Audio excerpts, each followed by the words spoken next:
قناة سكولي هتقدم النهاردة كريم بخلاصة الخيار، واللي كله فوايد للبشرة، من تفتيح لترطيب لإزالة الهالات السوداء لنضارة البشرة. يلا نشوف هنعمل ايه مع بعض. ما تنسوش تشتركوا في القناة وتفعلوا الجرس علشان يوصلكم منا كل جديد، لايك وشير للفيديوهات علشان يفيد عدد أكبر من الناس. عشان نعمل خلاصة الخيار هنحتاج لجليسرين، والجليسرين اللي هو الجليسرين الطبي اللي بنجيبه من الصيدلية، وخيار. هنقطع الخيار شرايح، وفي برطمان نضيف ومعقم هنحط شرايح الخيار.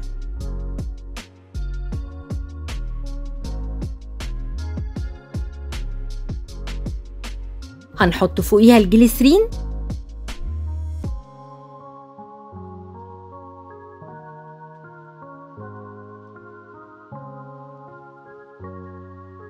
ولازم نتأكد إن الخيار كله متغطي كويس بالجليسرين.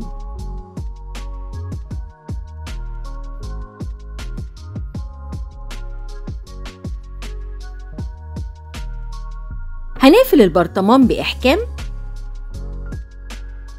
هنغطي البرطمان بورق فويل كويس جدا. هنحفظه في التلاجة من أسبوع إلى أسبوعين، وكل ما كانت المدة أكتر كل ما الخلاصة هتكون مركزة أكتر. كل يوم هنخرج البرطمان وهنرجه كويس جدا ونرجعه للتلاجة تاني.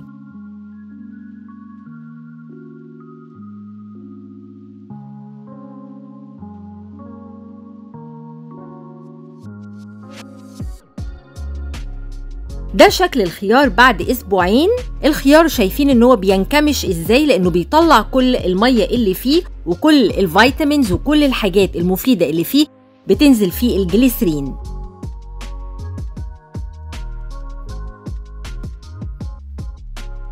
هنحفظ خلاصة الخيار في إزازة نظيفة معقمة ليها غطا محكم، وهنغطيها كويس جدا.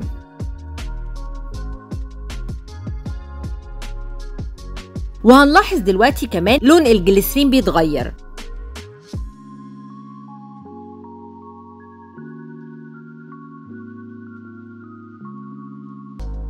عشان نعمل الكريم هنحط اي كريم مرطب يكون كواليتي كويسة ويكون احنا حابين ان احنا نستخدمه.